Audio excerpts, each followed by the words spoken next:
Hello, my name is Caroline Shea. Today we'll be discussing a case study of one of my students I taught while on placement for 8 weeks that has special educational needs. This student took part in an 8-week lino printing scheme in a large school that is situated in rural Limerick. The student I've chosen to follow closely over my 8-week placement is currently in transition year and is studying art as a tester subject for the Leaving Certificate. For the purpose of protecting the student's identity, I will continue to refer to this student as Emma for the remainder of this post-placement reflection. Emma has a wide range of special educational needs. They are as follows: dyslexia, ADHD, and emotional behavioral disorder. From this wide range of special educational needs, it caused me to take a step back and reevaluate the ways I would teach Emma. I began this approach by looking at the theory behind each special educational need. I began by looking at the definitions of each need. They are as follows: dyslexia. Dyslexia is a specific learning difficulty which makes it hard for some people to learn to read, write, and spell correctly. ADHD. ADHD, or Attention Deficit Hyperactivity Disorder, is a behavioral condition that makes focusing on everyday requests and routines challenging. Emotional behavioral disorder. An emotional and behavioral disorder is an emotional disability characterized by the following: an inability to build or maintain satisfactory interpersonal relationships with peers and/or teachers. I wanted to look at the theory as I was curious to see if these special educational needs would conflict with one another and cause issues for Emma in my class. Once I researched this from reading through books and articles and also watching videos online, I began to ask Emma's teachers on their opinions and advice for teaching Emma with her various special educational needs. I will discuss this further into this case study. From looking at various theoretical sources and discussing special educational needs with my cooperating teacher, who was also Emma's resource teacher, I gathered a list of suitable teaching strategies I could use throughout my classes to help Emma learn. Listed on screen are some of the strategies recommended for teachers to use when working with a student with dyslexia, ADHD, or emotional behavioral disorder. I would implement these strategies through all stages of my scheme of work to ensure Emma was achieving the best learning experience. One strategy I used was to have Emma to sit in an area of the room with few distractions. This led me to sit her up beside the whiteboard, and by doing this, Emma was not distracted by any other students in the class, and she was able to refer to the key words and learning intentions on the whiteboard, which is also recommended, as opposed to having Emma sit in an area like this of the classroom where there were many distractions and other students working. I also researched and asked my cooperating teacher advice on working with Emma with emotional behavioral disorder. Listed below are the strategies I used throughout teaching Emma this scheme. In particular, I rewarded Emma with verbal compliments to reward a job well done. I found this strategy to be very effective as Emma built confidence through this reassurance. When gathering a profile on Emma, I began by asking one of the teachers in my school. I asked this teacher in particular as he handles all matters with students who have special educational needs. He advised me to look at the school's file for Emma as it would tell me everything I would need to know. Since I was not allowed to photocopy any of these files, I instead jotted down the important information about Emma regarding her special educational needs in my reflective journal. On the screen is a photo of my notes, and I've annotated the sections I found important for me to know while teaching Emma. Throughout the 8 weeks, I noticed Emma had many strengths in class, particularly her ability to do practical work. This was also stated by some of Emma's teachers. By allowing Emma to participate in practical tasks, it allowed her to get up out of her seat and walk around the classroom, instead of her getting bored and becoming destructive as she has previously done. Emma needed reassurance during tasks by myself and her peers. She lacked confidence in her abilities. By giving her oral positive feedback, Emma was able to continue working productively. Emma enjoyed working in many social activities. During many of my classes, Emma was very social with her peers and was always happy to take part in any group activities asked. As previously mentioned, I discussed Emma's behaviour and performance with some of her teachers, both present and past. I began by speaking to my cooperating teacher, who was coincidentally Emma's resource teacher for 3 years. I asked my cooperating teacher questions that would allow me to understand Emma's special educational needs further and allow me to teach her appropriately.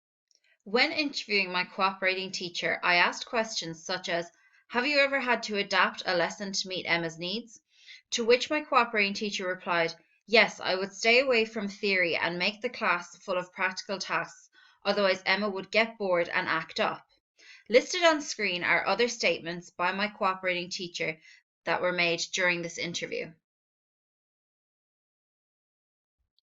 I also casually discussed Emma's performance and behaviour with her music teacher. I wanted to ask the teacher from a practical subject as I could provide me with useful information I could apply during my own practical classes. During this discussion, I noticed the music teacher saying very similar things as my cooperating teacher. The music teacher stated that Emma did not like any theory-based classes and had to be practical or Emma would become frustrated and give up.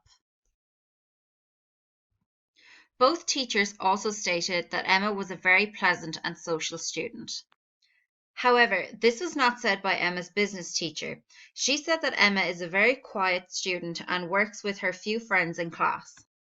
Emma is currently working on a project called Mini Company in this class, where Emma and her friends are developing a board game.